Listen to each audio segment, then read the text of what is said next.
Today's guest is Frank McNaughty, and we are going to dive deep into creating systems so you have the time to focus on your purpose.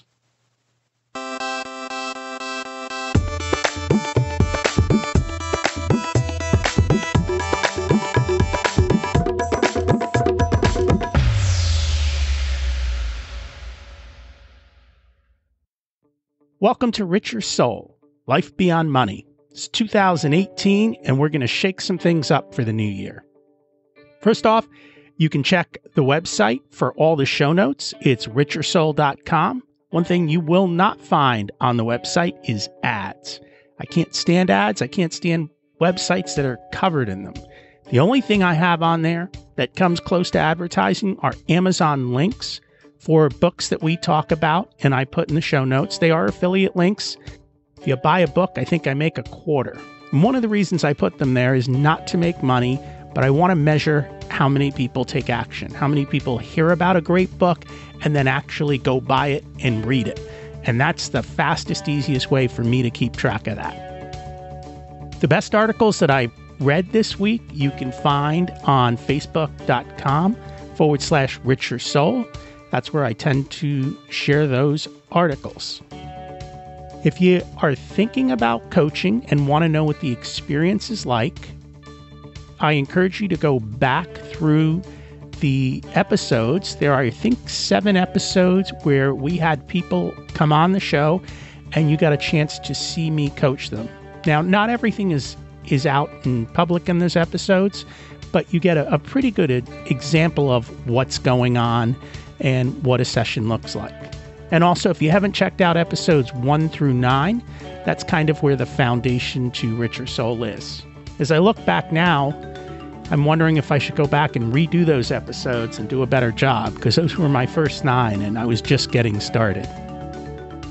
As we look to 2018, I have a question. Do you wake up excited every morning? Are you ready to face the day? When you look into the mirror, are you proud of the reflection staring back at you? Do you have the energy and health to do what you want? Are you in control of your time and have time to enjoy life? Did you say thanks for the universe for the fact that you're lucky enough to be in the top 1% of the world for income? Are you surrounding yourself with people who pull you up, or they're toxic people who are tearing you down? As we start the new year, I want to share a little wisdom. Epictetus, who wrote this almost 2,000 years ago. Now is the time to get serious about living your ideals. How long can you afford to put off who you really want to be?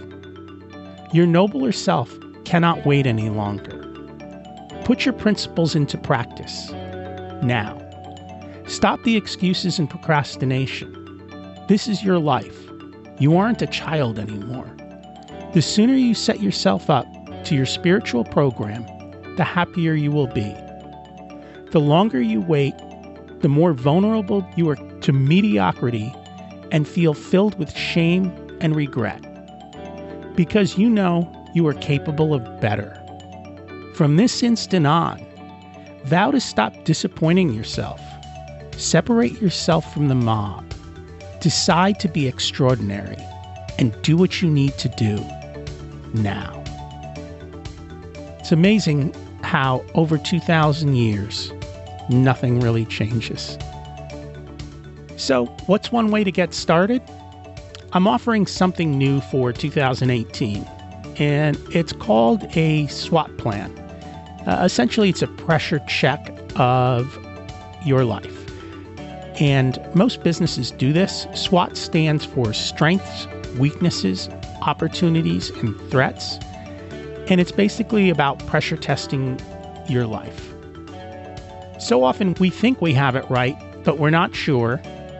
And there's those voices in our head and that little bit of fear that says, I think I'm doing this right, but I'm a little bit different than other people, and I want to make sure that this plan is perfect for me.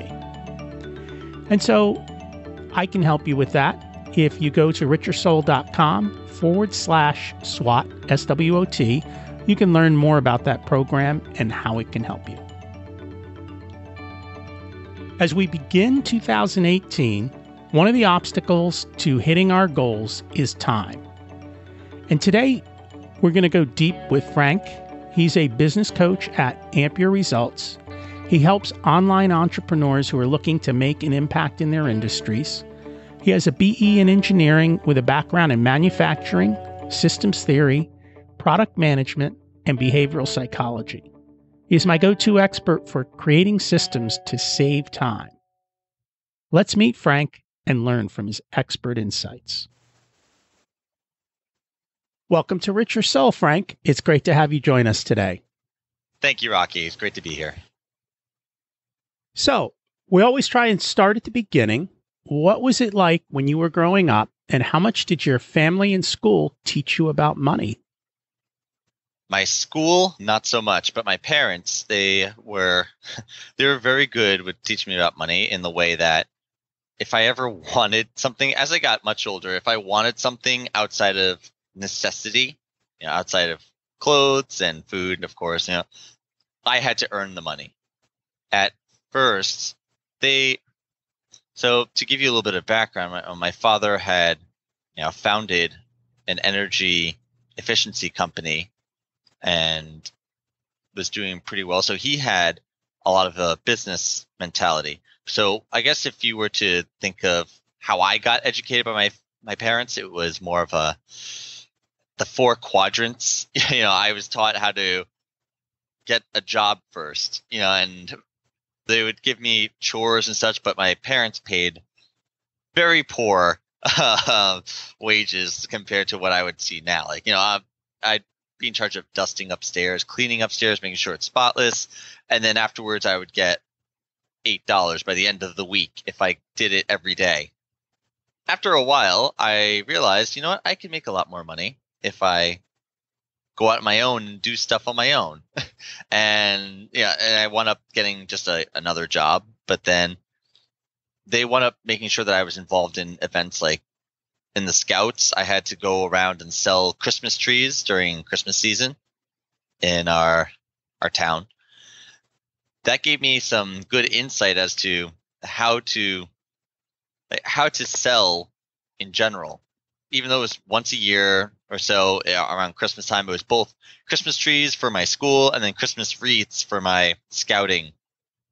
The wreaths for scouting and Christmas trees for my school.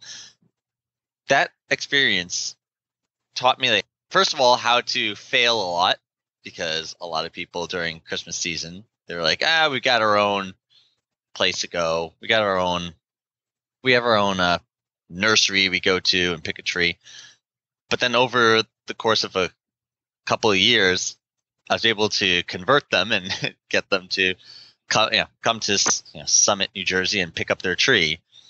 That was basically the beginning feeling of money. It's at first I was taught how to be a good employee.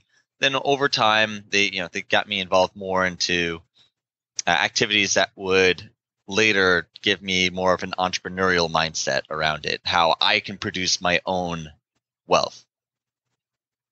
And I'm guessing they were quite intentional in what they did. They were very intentional. I think that the paying me a little bit too little was more, it was intentional. I don't think that was with a lesson in mind, but getting me involved in things like, the Scouts was very deliberate. And during that, you had to do personal finance as a merit badge, and they teach you how to build a budget for yourself. And that's always been an aspect that has not been the most fun. So even to this day, but yes, it was I think it was very deliberate overall as to the methodology. And that's cool. My son's working towards his Eagle Scout. I do some of the merit badge counselors for entrepreneurship and salesmanship. Oh, great. I haven't done the finance one, but I probably something I could look into, because at the end of the day, you at least have to understand the systems of money. Whether or not you like your budget or hate your budget is a different story. I always say budgets are like diets. Make one that's good, and then you'll enjoy it. Right. So Yeah. it's kind of a mindset thing there. Absolutely. Also, budget's kind of a dirty word, but if you wrap it in somewhere like diet is a dirty word, but if you spin it somehow, like, spending plan or something that sounds more liberating, new healthy lifestyle that will enable what I want, it becomes about mindset instead of this charged word. That's how I've seen it as well. And it's correct. And I mean, I tend not to use the word budget because I don't want people to be limited. We do cash flow statements. So it's more saying, this is where my money is going. And then is this where I want my money to go? So it's not a negative thing. But at the same point, if you've got a budget and you build your budget around what you want out of life, then you can say, you know what, I want to go out to eat every weekend and I want to spend $150 every weekend. And it's in my budget and I'm going to enjoy it. I like that because the word budget it has a little annotation behind it where it's like, this is what you cannot do with your money. But what I like about you just said, a cash flow statement. First of all, I'm a huge, huge math nerd and such. So when I hear cash flow statement, first of all, I love it. I love that just off the bat. The second thing I like is that money flows in every month, and this is how it's currently flowing. And so now you're thinking about money in terms of flows as opposed to this limited thing that you only have so much of, which already sets you up for a lot of pain and failure. So I really like that approach. Yes, you have to set up your money to go where you want, and then feel free to enjoy it. Don't be restrictive. This is not about restriction. This is about abundance. So that's the mindset you should go with, whether you want to call it a budget, cash flow statement, however you go forward and do it. When I emailed you about chatting for this episode and talking about creating systems, you emailed back that you wanted to talk about 2 additional topics: knowing your purpose and mindsets and psychology. And those 2 are pretty near and dear to my heart as well. We like to talk about them a lot on this show. So as we kick off to how to better utilize our time, what did you mean by those 2 topics? I feel that you cannot systematize or automate anything without knowing those 2 things. I feel that if you don't know the purpose, never mind the purpose of your business for a second, taking one step back, taking like the purpose of your life, like why are you creating the business that you're creating? Everyone creates a business to enrich their life or help them achieve an ideal life. And yes, as entrepreneurs, we all think, we're all trained and we all know, especially through hard knocks, that it's more important what our customers want and it's more important to focus on what they desire than it is to focus on our own desires. Kill a project if only you seem to love it, but your audience doesn't care. That kind of mindset should be limited to business plans. To come back full circle to your question. So why is that more important for diving into systems, is that you need to identify what your ideal life is first. Quick question. How many people, you've dealt with a lot of people, how many people know their purpose up front? Percent-wise. Percent-wise. How many people know it as in like they're cognizant of it? I'd say about 40%, maybe 30. That's just a general scale there. Now, how many of them actively acting with that in mind in some way, shape, or form? I'd say nearly 90. I'll tell you why. Even people who don't know what their purpose is, deep down, you have a sense as to what it is. And like when you're running into procrastination or you're stuck on a project, a lot of times your mind is acting with a certain image in mind. How many times have you been on a project where it was something that maybe it was back when you had a job, or even when you're working with a client that you're doing it because you're good with them, but you're not in love with the project. but you feel this resistance to that project. Your brain is working towards, it knows what the ideal life is, whether or not you're cognizant of it doing so or not. That's why I answer it in those two ways. Yeah, how many of them actually come to me saying, Frank, my purpose is to spend more time with my son and daughter and take them fishing. That's pretty rare that people will come to me immediately with that. I mean, after all, usually they come to me with a specific business goal that they want to achieve. It's up to me to dive into what they want. That way we don't dive into an opportunity that would take them away from it. But how many people subconsciously act towards a direction that they want? I feel that's very high. Whether or not that's the end goal that they really want for their life, their subconscious has something in mind that they're protecting you from or they're guiding you towards. That's my long-winded answer there. I'm surprised your numbers are that high, because when I ask people, in general, I find very low numbers, that people aren't as clear on. They kind of know, but they don't have written goals. They don't have a clear written purpose. And that's why when they look at their time, they're focused on the wrong things. And that's why they feel stressed, I think. I think that's very true. The reason why I would attribute my numbers a little bit higher is because when I find that after I coach someone, they say, like, you'll be surprised how many people I've asked, like, what is it that you're aiming to do? And they go, oh, I don't know. I'm just working. I'm just getting things out there. I'm hustling. I hate that word. I'm just hustling for the target. And I was like, okay, well, what are you hustling for? If you didn't have to work, if money just fell into your bank account, what would you do? Oh, that's a really hard question. Come on, try it. I would do this. Was it that hard? No, I guess not. So like when you kind of start pointing it out to someone, they can pretty quickly determine, you know what? At first they'll be like, I don't know, because they don't want to get locked in.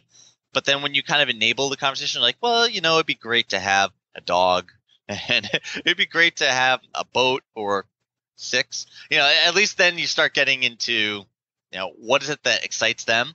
And then once you get that big picture, you start refining into what really matters to them. It's not the 6 boats. It's the ability to go see the world and experience it from other culture perspectives. So that's why I put mine a little bit higher, because yes, you're right. Very few people can actually tell me, like, oh, here's the index card I keep in my pocket with my goals on it. Those are very few and far between. But you ask someone, you press them, like, what's actually important in your life, they usually can come up with something once you start becoming honest with yourself. But if you've got the index card in your wallet, whenever life comes at you, all you have to do is look at the index card and go, this is what I want. Does that fit? Yes or no? Time to move on. And it makes life a bit easier. Yes, and the card acts more like a compass, I feel, because just because you write your goal on an index card does not mean you cannot explore other things, but this is your compass, your North Star, and this is what I mean. Like, if you had a goal that you wanted to go visit all of Europe, and you wanted to backpack across Europe, and that's on your index card, and then you hear of, like, your friend tell you that Singapore is beautiful around this time of year. You look at your card. Now, you might say, oh, well, you might think that, because you wrote it on the card, oh, well, nope, I'm only backpacking in Europe.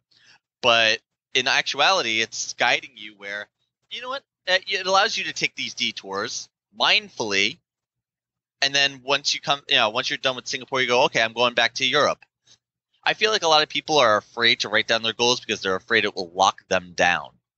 The fact is, that's not what goals are for. Goals are more or less a hypothesis. They're like, I believe this will make me happier or make me feel this way because it excites me now. But as you walk down the path, you might see something shiny in the outskirts of your vision. You can actually see in your peripheral vision, oh, this would also make me happy.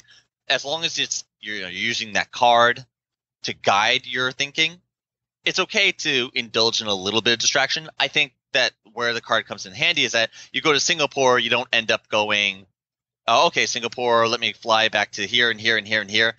And then you lose sight of the fact that you want to go to Europe. Very true.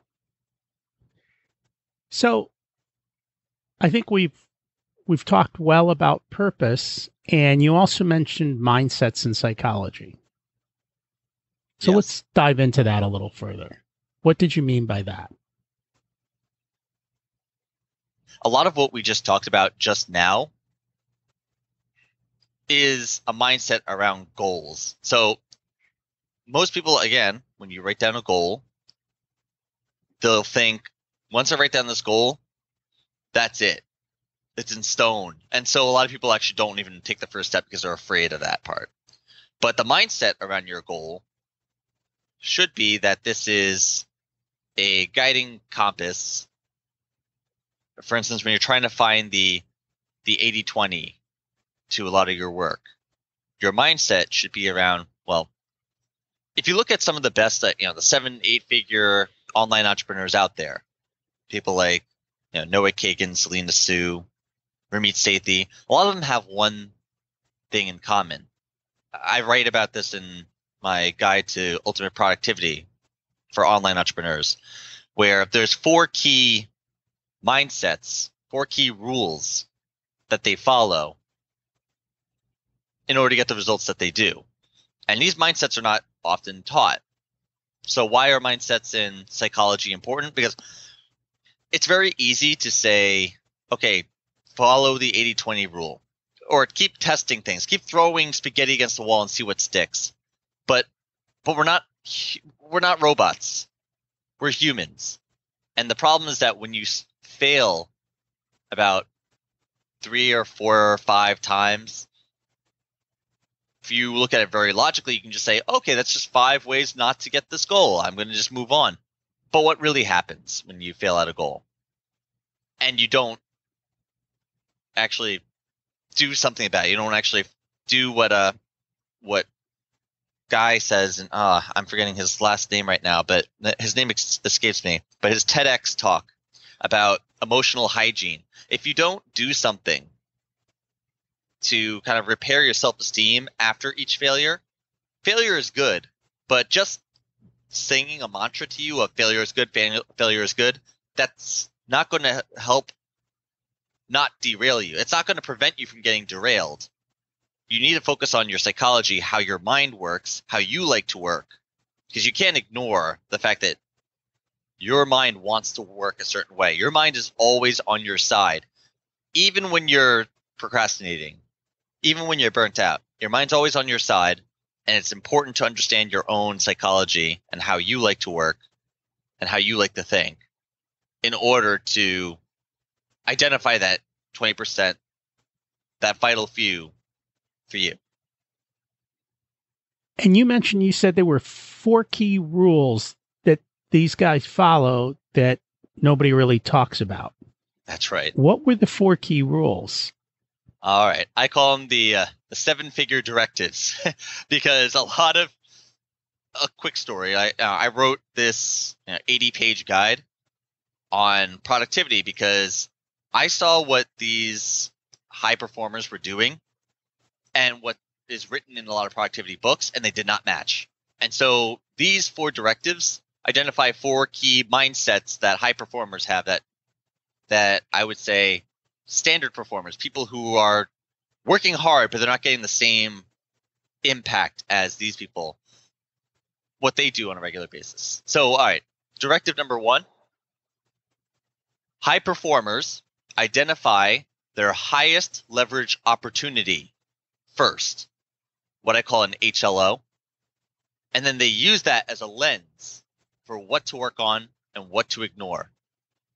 So that goes in hand what you were saying about the index card. You identify what's the one opportunity you can commit to that if you complete it, it will make every other project that you complete for your business easier to complete or irrelevant to pursue. We can dive more into that in a bit, but directive number 2, high performers spend time creating systems that make the work easier, because work smarter, not harder is a false dichotomy. High performers work hard in a smart way. one thing I feel that where people go wrong with the 80-20 rule is that they focus on just the vital few and ignore the rest by itself.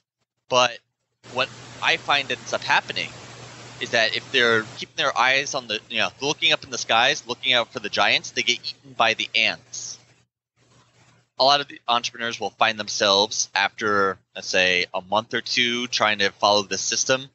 They find that they have all these little tasks, like they have to email all these receipts out to their accountant or the bookkeeper.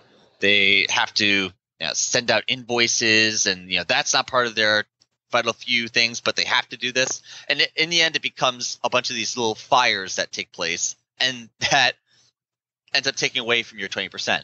By building systems to make this work easier or make work flow automatically, you prevent yourself from falling into the same trap. All right, 7-figure directive number 3. High performers ask more powerful questions for better focus. When you start feeling anxious about something, let's say you're inundated with work and you're overwhelmed. When extreme anger and anxiety strikes, your amygdala, the part of your brain that triggers when threats are around, already kicks into high gear, releases epinephrine and norepinephrine into large doses. It hijacks our logical thinking. And so that's why if you're anxious around a project and you wind up taking a break and coming back, it winds up being a pretty simple solution. But your brain was kind of shutting down the logical side of things. The fastest way to stop that domino effect is to ask yourself a powerful question, because that actually implies 3 things. Number 1, it stops the chain reaction. When you ask yourself a question, fear doesn't take over anymore. Now you're actually purposely engaging your logical side of your brain. Number 2, it enables creative problem solving, which is taking that back seat. Number 3, and most importantly, it sets you up for a more powerful and successful outcome, because searching for an answer for a question implies that there is an answer to the question. No matter how big of a challenge you need to tackle, a lot of high performers will stop and ask themselves a question before going in. And this could range from like, what would my highest self do right now? If you're stuck on a project, how can I make this work fun for me? How can I break this problem down into smaller problems? Those kinds of questions help you disconnect from the noise just long enough to determine your solution. And then finally, 7-figure directive number 4, and one of the most important. Every major project is an experiment. So every major project is an experiment. It is, when you're an entrepreneur, when you're running a startup or you're going into a new venture, you face so many more unknowns than you do knowns. Like, you think you know who your customer is, but you don't actually know until they start using your product and they start telling you, hey, why'd you get rid of this feature that you never thought was important? Basically, ultimately, the environment you're working in is so dynamic, you can't possibly nail down all of your research before diving to something. Second of all, you can't possibly foresee changes to your industry as well.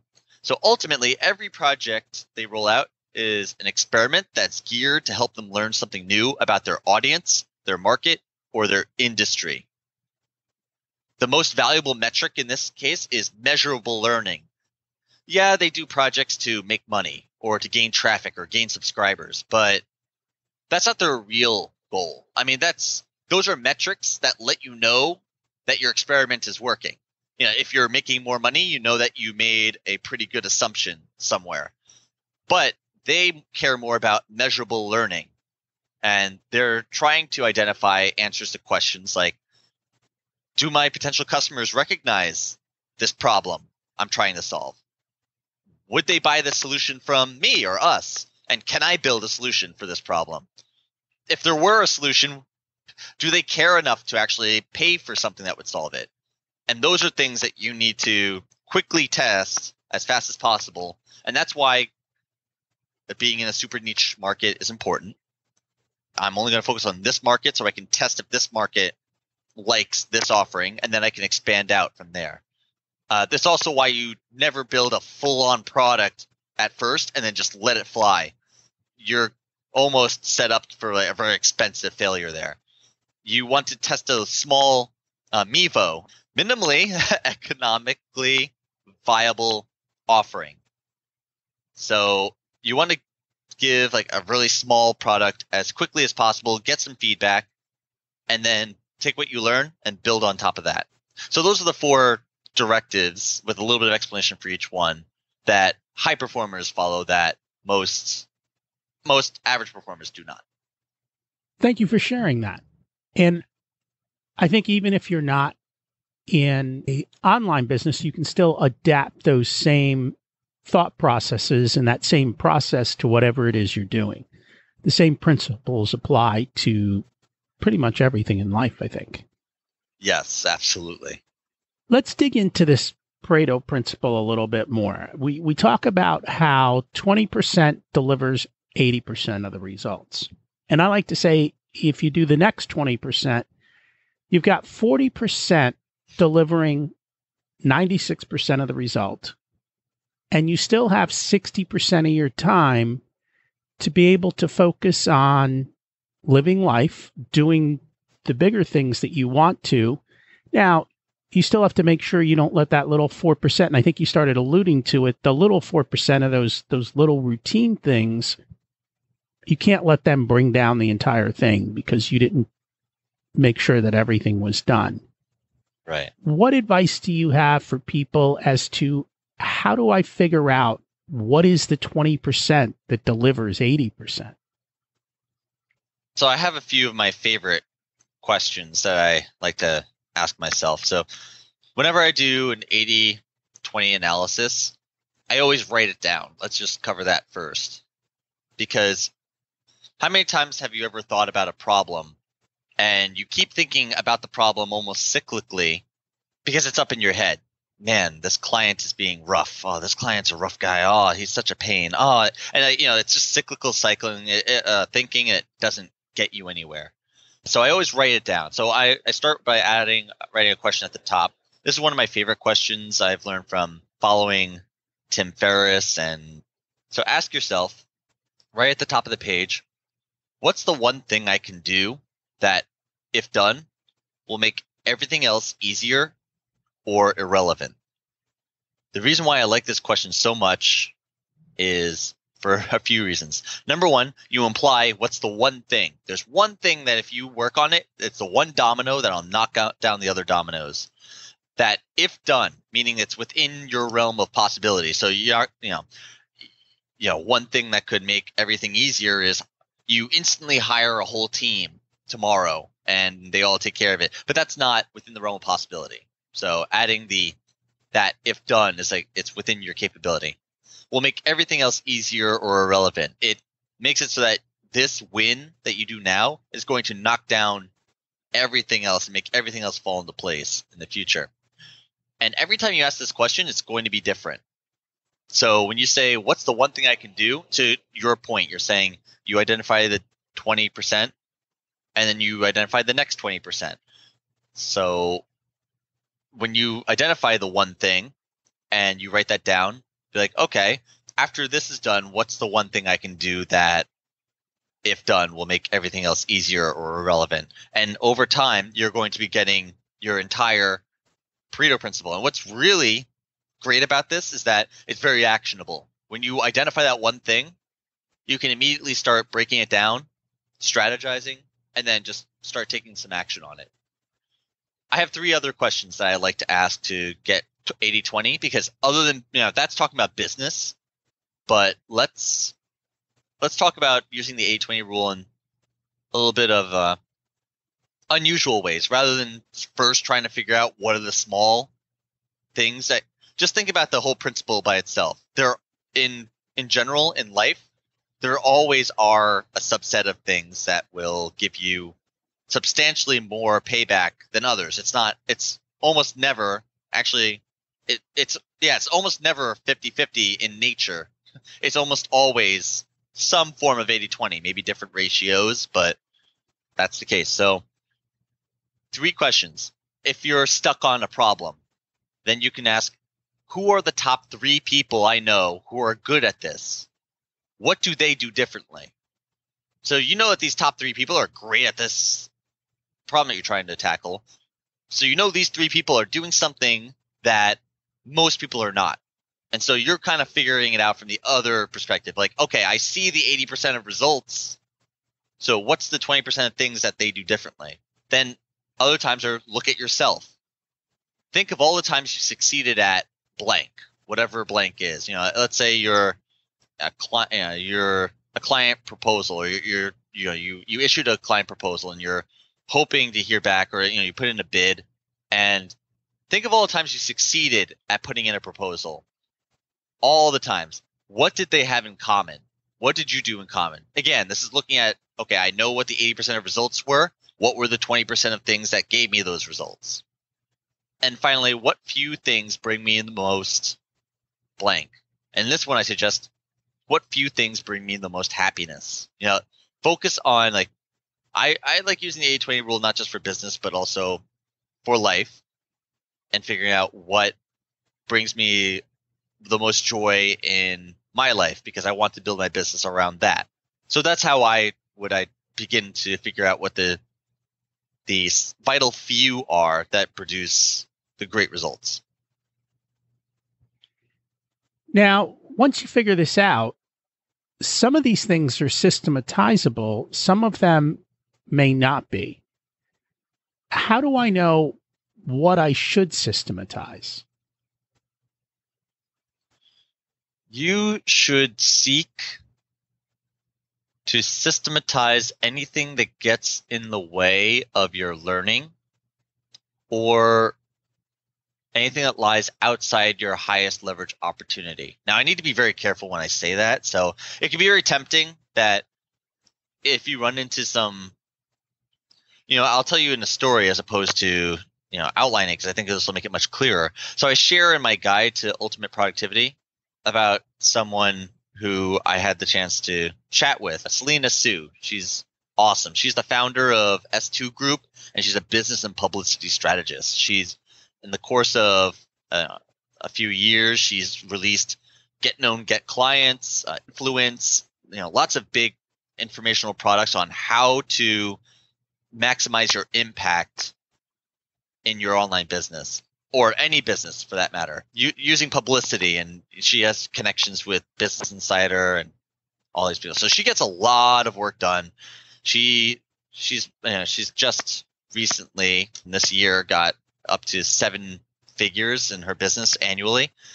So when I first met her, I told her, as we were talking, she shared this guide to the community, and I said, hey, this is a great guide, and this is how I used it. And she said, we got to chatting, and I said, by the way, I noticed something. When I was trying to opt into your mailing list, your website actually kicked me out. I tried opting in, but I'm not able to. It actually rejected me.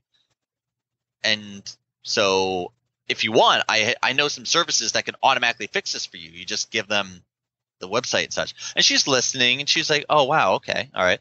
And then after a while, she said to me pretty politely, like, well, thank you. I'll figure out something with that later. I'll give that to my developer or something maybe, but not right now. Right now, I tend to focus on just what's right in front of me and what I really need to focus on. I just ignore the rest entirely. So this was a 7-figure earner who actually just outright said, like, she was told that something is preventing more customers from coming down her sales funnel, but that wasn't on her focus. And so what did she choose to do? She actually chose to ignore it for a time, not even outsource it, not even automate it or systematize it, just flat out ignore it, because it's not drastic enough to derail her HLO. It's something that is a pain, but she can figure this out later and do a little bit of a cleanup session. So how do you know what you should systematize? You should systematize things that help you enable you to tackle your HLO, or enable you to learn more about your industry, your audience, and your market. But it's very important that you do not waste time systematizing something that does not help you achieve those things. And sometimes the penalties for that aren't that steep. If you have a library book that is due by the end of the day, but you still have this client. Again, I'm using this example, like a client package to put together. It might be better for you to just take the late fee and finish up the package. So now that's a very generic answer, but I'm sure you can see some examples in your own life where you could accept the charge for focusing on the vital few, but those vital few wins are going to pay off so much more than the pain of those things that you did not systematize. I think Amazon Prime has done that for me. Now when I need stuff, I don't even think about it. It's like Amazon Prime, click, move on. Get it off my plate. Like, I don't want to go to the store, spend 15 minutes driving there, 15 minutes driving back, 10 minutes buying something. I'm like, to me, that kind of thing, like, has made me get rid of literally a half-hour block of time, 45-minute block of time. Like, why am I even thinking about this?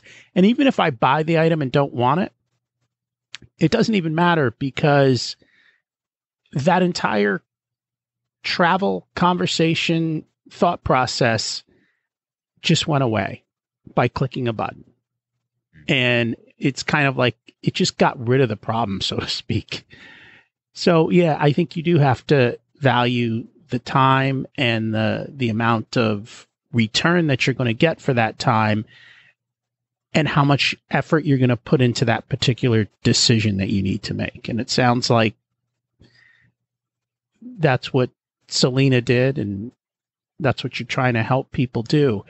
I guess a follow-up question to this is, I think for a lot of people, sometimes when you systematize something, it takes a lot of work. But the end result of that more work is greater time on the other end of the spectrum. In other words, once you've got it systematized, how do people push through that hurdle of saying, it's a busy day, I could do this in, let's say, half an hour. I could systematize it. Maybe it's going to take me 2 hours to systematize it. But if I systematize it, instead of doing a half hour every week, it's going to be 2 minutes every week. But I don't know, maybe you find people are better at this. Is there a hurdle for them to get over to create the system? There's a bit of a hurdle.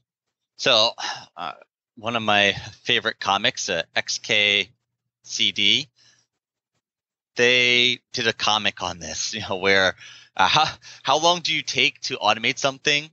It was this big grid, and it's like on the left side, it was like, how long does it take you to automate it?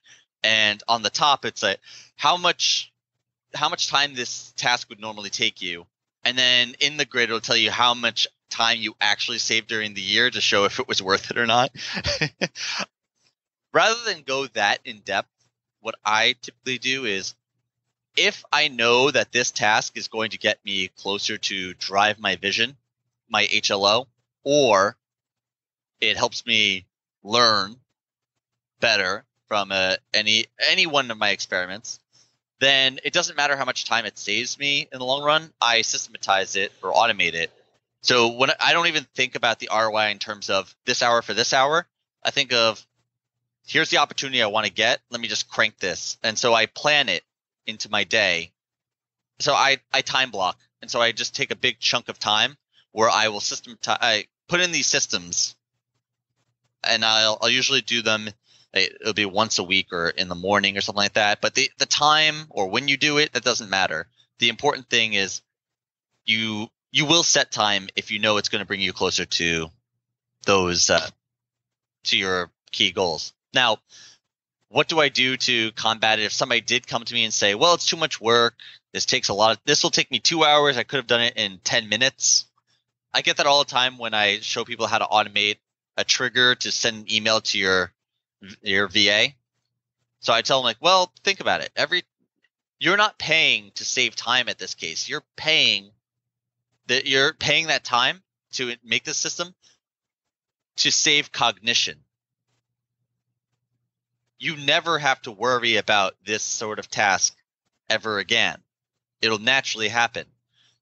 That is more valuable sometimes than time, because by splitting your attention, you're actually necessarily splitting your willpower.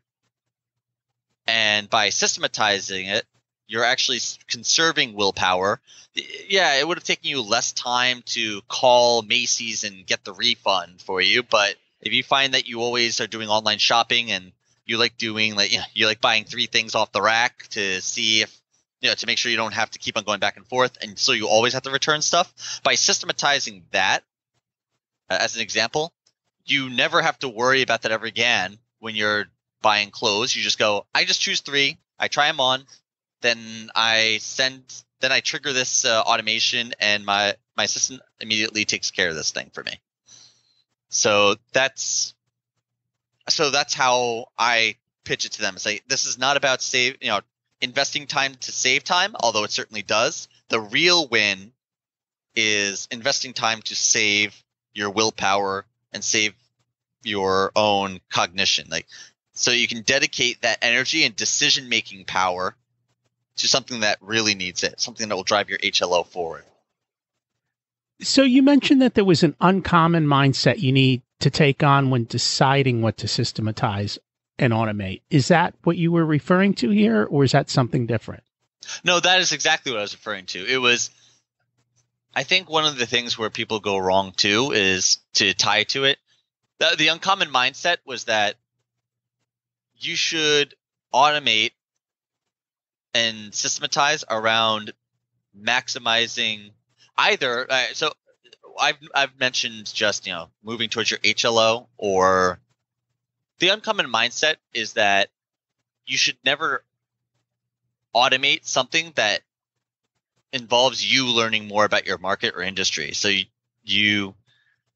everyone thinks that they should automate something. They'll dive into a tool, realize they can automate their social media accounts, which you should. But the real win, you shouldn't go out of your way to do it as one more thing.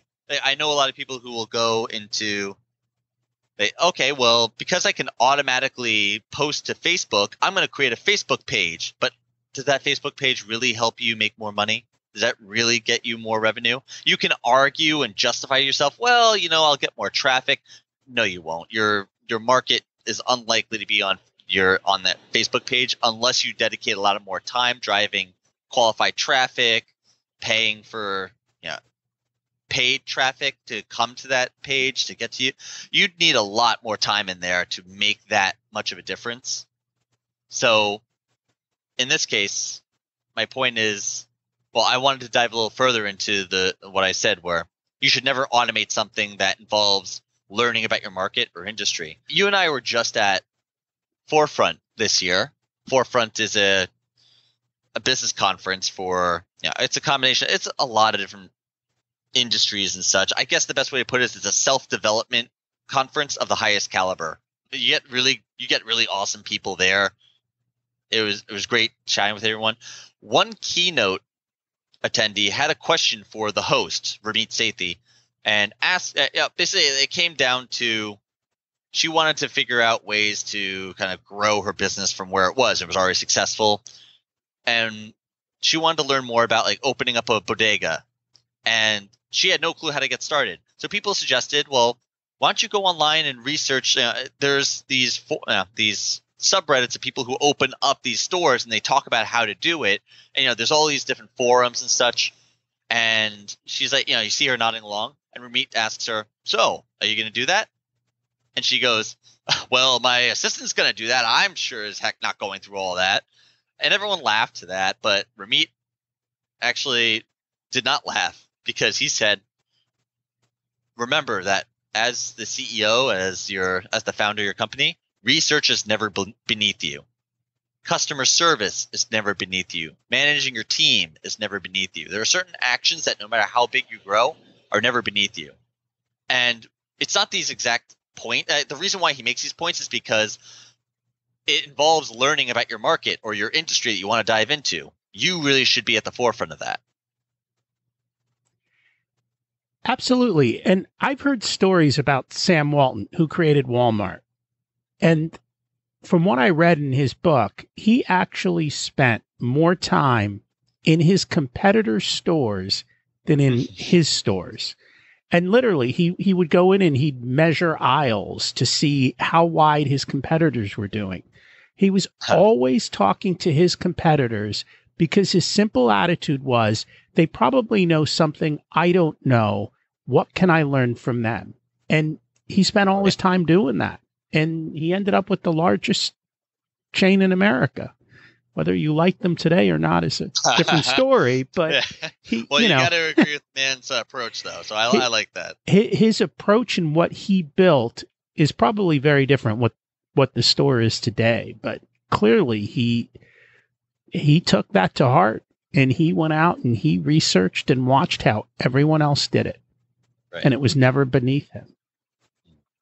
Exactly. So we talked a little bit about virtual assistants, and I recently hired one, and it kind of failed. So I've decided to stop using her. And I think it was this struggle of what can they do versus what should I do versus almost having to follow up with the VA too when things didn't go right. I don't know if I should have done things differently. Or if you've had better, I'm sure you've had much better experiences with VAs. Yeah, in my industry, so I'm a product manager, and the way that I grew from a product developer to a product manager was over time. My manager ended up asking me, on top of designing this new circuit board and that full design schedule you have, we need you to actually populate the board too. Actually solder the components individually on each board when it comes in. I was like, well, how many boards are we talking? He's like, 10 a month or something, which is a lot of work just for 10. I was like, and it's probably going to scale up from there. Oh, by the way, we also need you to put it into the computer tablet that we need. So after a while, I had to find distributors and contractors, and I said, listen, how about you just build it? And, financially, it makes more sense anyway, because if you take the time that it costs me plus opportunity cost, it's actually less expensive for you to do it. So why don't we have you do it? And I was managing a lot of, I guess you could say, VAs, because there was a bunch of different distributors. I had my own value stream built, my own manufacturing line built. And then over time, they just give you the job position that you're already working for. So that I've had a lot of experience with managing different kinds of, I guess you could say, contractors, assistants that were not on site. So yes, I do have a couple of ideas as to how to ensure that when you hire a VA, it goes well. So I also wrote an ultimate guide to virtual assistants, and I cover that there's two kinds of virtual assistants: a team and a dedicated VA. So a team VA is you send your tasks out there, and a whole team takes turn. Basically imagine all your tasks dump onto a table in the center of a room, and a VA comes over, pulls one paper off the top, and goes back to their computer. You're not always working with the same VA. It's this whole team taking the tasks. So the downside is you can't train them, but you can't say, okay, this is how I like my work done, and then just hope they memorize it. You need to spell it out for them. But the turnaround is that it's much less expensive. It's actually more affordable. And then dedicated is what everyone thinks of when you think of a VA. It's you have one person who works on the stuff. The first thing you have to do is understand how to hire a good VA. I dive into details as to how to hire a good one. Your communication skills could be pristine. You could have won a Nobel Prize in writing, and it would not make a difference if your VA is not up to task. And so there's something to be said about qualifying your VAs before hiring them. We're talking about dedicated VA. When you hire a dedicated VA, you want to interview several of them. When I went through hiring a VA. I don't work with a dedicated VA anymore, but I would automate and build a hiring funnel, I guess you could say, where I interviewed a bunch of people and then I boiled it down to 3 candidates. Then I had them all 3 work on a task. I told them I'm going to pay you for your time, of course, but I want you to handle this. And I gave them just enough information to settle it. And I purposely left out the most important thing. Rather, one of the most important things. When you want to give clear instructions to a VA, if after you've hired a good VA and you still have troubles, always assume that it's your fault. That's a good thing because you have control over what you can do differently. I use the acronym CLEAR to break down how to communicate in an email what you want and get it done the first time. There are 5 points that everyone looks for in an email when they're being asked to take action or expected to be taking action. And then you give them a solid and agreed upon due date and a stopgap to check progress. I gave them A stands for ability to execute. So I gave them the tools to finish the task, but I did not give them the step-by-step instructions. I told them what the end result should be, but I didn't illustrate it. And I wanted to see what they would do. Some of them emailed me asking me, oh, well, should I do this? Should I do that? Should I do that? What color should the cover be? Stuff like that. And then others just did it for me. By the end of that, you kind of can understand, okay, this is how you like to work, and I can vibe well with that. You're never going to find one VA who's perfect, but you need to find one who's perfect for you. That's why I go through that interview process. So to get a good, dedicated VA does take time. It is like hiring an employee, but you get disproportionate results. This is an 80-20. This is the one small project you can do to free up so much time, and you can actually hand off those 80% tasks. That's absolutely true. And it's become easier and more affordable than ever in today's world. Yes. To be able to do that. I think I hired someone who, there were certain tasks they did well. There were certain tasks that they didn't do so well. And then the other part of the problem, I ended up with 2 other problems. One, I was struggling to figure out what to give them from time to time because I was on a set, like I had to pay for it no matter what. Sometimes I felt like I was struggling to fill the time. And so that kind of drove me up the wall a little. And then the second part was I had them do certain things and they did do them well. But in them doing it well and returning it to me, it then created more work for me. So like I had a list of things that I've been working on for a while and I was like, hey, put this into an Excel file so I can look at it, sort it, and go through it. So they took the time of taking all this stuff and putting it all in, which would have taken me probably hours. But now that I've got it back, I have to spend hours looking through it. And I'm like, that's not one of my highest return things at this moment. I don't want to create more things that I kind of want, but aren't best for me to do at the moment. So that was kind of my struggle working through that. So while we're on that, what are the biggest mistakes you see people making with their time? I wanted to talk on one point before we do that. Sure. I will answer that, but the solution that I have, because I use several different there's 2 things I wanted to mention. The first thing is there's no such thing as a super VA.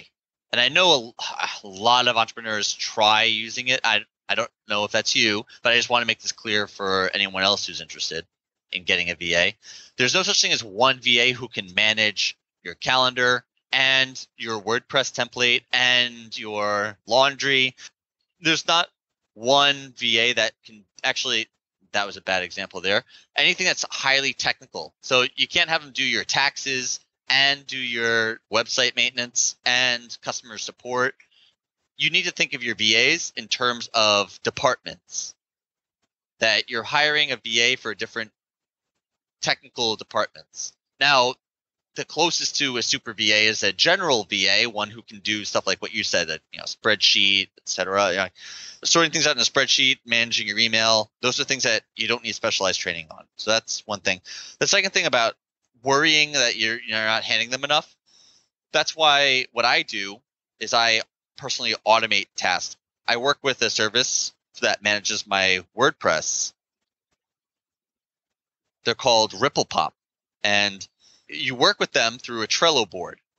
And on the Trello board, I've automated cards to pop up every week that say, update all my plugins and stuff like that. I have them do regular maintenance tasks. So the way that I leverage my VAs and make sure that I'm getting the best that I can out of their value without me having to think of more things is, what can I set on autopilot to be done automatically every week? I have my VAs order groceries for me every week because I have an automatic email that goes sent out on Thursday that triggers them to go buy. And with those things running in the background, that alleviates my anxiety of, it's not the best use of my money, but it allows me to keep consistently gaining those results without having to, constantly brainstorm ways that things I need to push forward. With that being said, you wanted me to dive into the biggest mistakes I see people making with their time? Yes. Okay. I think the biggest mistake is procrastination in disguise. There's a reason why I use the term highest leverage opportunity instead of what is pretty common in productivity as like your most important task. Because importance has a very big umbrella to it. Every day, importance changes. What your highest leverage opportunity is does not change as much. And so when people work on a task that is, I'm trying to think of an example, but let's say one of the most important things they can do is reach out to 3 experts in their industry and set up lunch with them. But let's say that their HLO is to increase their client count. That most important task is pretty far away from the money. It's pretty far away from their HLO. It can be very important, and it is very important to build your relationships, but it's usually if this is the first time you're trying to reach out and build a relationship with them, that is likely procrastination from the HLO itself. And so when you do eventually set an HLO, so after you're done with that, and your next HLO is you need to increase your publicity in your industry so that you can have more guest opportunities and you're well known, then that's when you can start focusing on, okay, I'm going to meet up with these people and have lunch with them and see if I can contribute value to them in some way. And I think a lot of people do procrastinate. We all do that, right? The things we don't want to deal with. That's probably the best thing to hand off to somebody else. The things that, and that's one thing that I've thought through is if there are things that prevent you, that you just hate doing, that hold up your day, that's probably some of the stuff that you need to get off of your plate, because it does hit you A, on time, B, with the procrastination pulling you away from what you're supposed to be doing, but it also takes up that mental power as well. It kind of hits you multifold when you do that. Yeah, to an extent. So I agree with that. When it comes to tasks that are just draining you, what I am often careful when I share this with the clients, for instance, I don't like writing sales pages right now because it is very hard for me. It doesn't come naturally to me. But it's a growing opportunity that I need to learn how to write a good sales page, because if I can do that, I can write better lessons for people. I can, there's a lot of skills. So when it comes to skill building, I would not outsource things like that. Things that make you uncomfortable. I think it's important to discern when we're saying uncomfortable, I agree that uncomfortable or like annoy you, tasks that annoy you, things that don't involve a skill that you need in order to capitalize on your HLO. If you feel scared about emailing CEOs because there's a fear in you that you're not going to do it right, you should not automate that. That's a skill that you need to focus on and work on. Meanwhile, let's say you know how to reach out to CEOs and such, and it's just a matter of time. That's the reason why you can't reach out to them. Then it would be a wise idea to outsource that to a PR VA. That makes sense. So what are some of the best tools that you would recommend to help save time? The first one I'll offer is unconventional, but it really is this tool called WriteMonkey. What it is, it's a text editor. So imagine like Notepad, but it's a black background and it takes up your entire screen. And I like it because when I'm stuck on something and I find that I'm kind of spinning my wheels, or half the day goes by and I realize that I've kind of frittered away my time, I immediately open it up and it covers the entire screen automatically. And that helps me so that I'm not like playing with a tab or something. I'm not distracting myself. And I'll even write like, wow, I'm blowing away half the day. What is it that I'm trying to achieve here? By taking a step and like writing to yourself, you take it out of your head and put it onto paper, like I mentioned before. And that's actually been very important because one of the most important tools I've used. And I know that's not the usual tech that everyone's going to be looking for, that everyone's looking for shiny new tools, but let's put it this way, that text file, you writing this out and planning it will let you know why you're choosing shiny new tools or why you need any new tool. You might even find that you can solve your problem without making things more complicated. That being said, that's my number one favorite.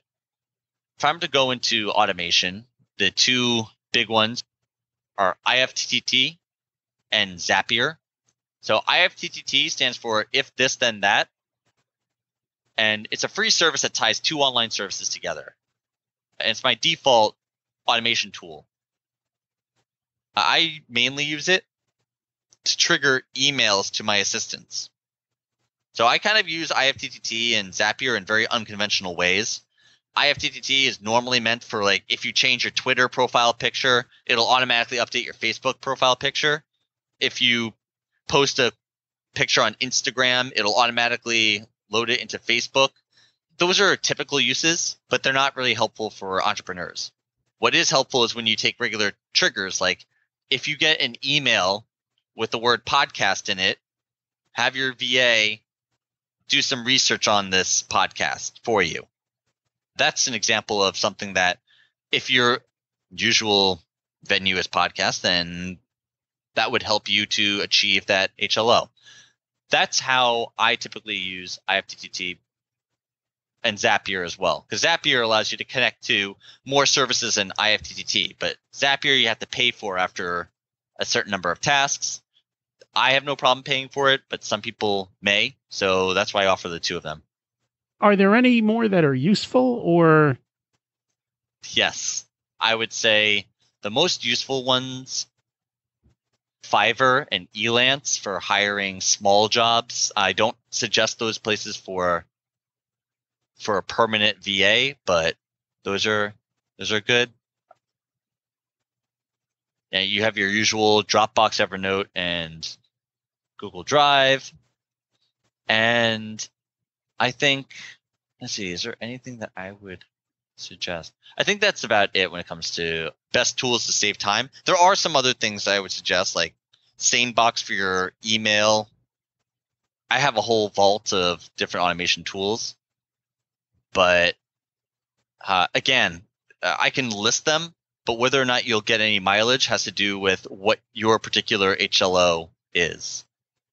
I think that's what people need to do. And it kind of comes back to that first tool that you talked about, is to, in a sense, shut everything down, think about the issue at hand, and get out of the current state you're in and look at opportunities and options and step back for a few minutes and take a breath.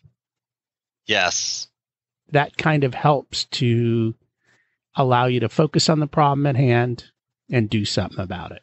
Yes, because the moment that you have a problem you immediately start looking for apps, just like how I said, when you ask a question, it automatically assumes that there's an answer. When you're searching for an app, it automatically assumes you should be doing the task, which by taking the time, like you said, write it down, just reflect. What is it that I'm trying to achieve here? You might actually determine you don't need to do this, or it's actually unhelpful to do this task at all, even though it might feel like you need to right now. But when you kind of put it under a microscope, you realize, oh, I'm only responding to every single customer email because I need to look through the feedback, yes, but when it comes to handling it, this is something that my VA could do for me, or a service I can get into, rather than, okay, I need to sign up for Zendesk and have all these emails come to me, because that still just exacerbates the problem. All you did was create another inbox. And that's the last thing we need. Right. Is there anything else that we should talk about with regards to creating systems and improving our productivity today? I think the number one thing that I would want to cover that most productivity guides miss, I write about this a bit in my guide, getting out of slumps, because you are going to get derailed from your work. You can go ahead and execute what we just talked about. You can go ahead, jump right in, all enthusiastic, but then life could come up and smack you a couple of weeks from now. And suddenly, oh, you can't focus on the 820. Now you have this fire you need to deal with. Slumps suck because not only do they kill your momentum, but it's kind of like, it's like driving your car into quicksand. It stops you from getting to your destination, and it kills any of your attempts to drive out of it. The most important thing I feel to be able to capitalize on anything in productivity is understanding, the science of stress and how to dig into it. And I talk about this more, but essentially, what's the number one thing that I can suggest to you to take away? That stress can be good for you, and stress can actually enable you to go after this 20%, your vital few. There's new science that shows that stress can actually strengthen your heart, strengthen your memory, improve oxygen flow throughout your body. A lot of the evil behind stress that's been shared is true, but a lot of the great stuff about stress is true. So what do I mean? It's when you have two kinds of biological responses to something, or there's two options to take, your brain will opt for the one that you actually believe. Like whatever you believe and conceive, it will achieve. So I do cover this a bit, but I think managing that stress, some form of stoicism, or I talk about some exercises that immediately get you out of a threat response and into a challenge response that makes strength actually your superpower. I think those are important points to cover. They are. And if people want to find those guides that you've created and follow up with you, what's the best way for them to do that? Everything that I just talked about here, you can find in my guide for ultimate productivity for online entrepreneurs. I think that'll be in the bio notes or in the show notes. So you can find the link there. The other places, you can find me on Twitter at Frank Magnotti. You can find me on my website at ampyourresults.com. I help online entrepreneurs build incredible products and have an incredible strategy behind it. Love to see you in the community. Yes, we'll put all of those in the show notes. It was great to have you here today. Thank you for joining us. Thanks so much, Rocky.